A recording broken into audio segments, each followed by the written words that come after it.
আমি সন্ধ্যা snacks, tiffin, চা খাওয়া দাওয়া করে আমি কিন্তু এই নিচে চলে আসলাম এই হোমস্টেতে যেখানে আমি আছি। এসে মানে চমকে গেছি বলতে গেলে। এত সুন্দর লাইট দিয়ে সাজানো, বলার মতো না।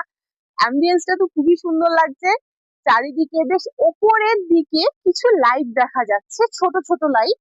ঠিক আছে, পাহাড়ের গায়ে যে বাড়িঘর গুলো আছে ওগুলোর দিকে। আর এই সাইডটা গোটাটা লাইট দিয়ে এত সুন্দর ডিজাইন করে দিয়েছে, বলার মতো না। এই সাইডটাতে তো লাইট দিয়ে ভর্তি। এটা তো হোমস্টে, তোমাদেরকে প্রথমেই দেখিয়েছি এটা হোমস্টে। আর এটা হচ্ছে বসার জায়গা। নর্মালি এখানে বনফায়ার, বারবিকিউ এগুলো হয়।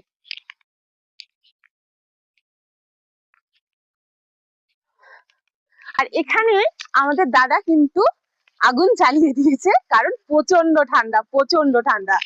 এই যে আগুন কিন্তু আমাদের জ্বলছে। আমরা আজকে মেন বারবিকিউ করছি না, কারণ আমরা অবেলায় আজকে খেয়েছি, পেট আমাদের একদম ফুল হয়ে আছে, যার জন্য আমরা বারবিকিউ করছি না। আর আমরা আজকে, দাদা আছে, দাদার কাছে একটু শুনে নেব এখানে বনফায়ার বা बारबेक्यू কি चार्ज আছে। दादा, आपके यहाँ पे बॉनफायर का कितना चार्ज है? 1 केजी चिकन देखिए 1500 है मैडम। 1 केजी चिकन अगर कोई 1 केजी ना ले तो तो उसका 1100 1200। 1200 पड़ेगा। और ये जो बॉनफायर हो रहा है इसका क्या फ्री है या कोई चार्ज लगेगा? इसका लकड़ी का थोड़ा चार्ज लगेगा। चार्ज लगेगा, कितना चार्ज लगेगा? ज्यादा नहीं, लकड़ी का 500। लकड़ी का 500 लगेगा। আচ্ছা, আমরা কিন্তু দাদার কাছ থেকে শুনে নিলাম আজকে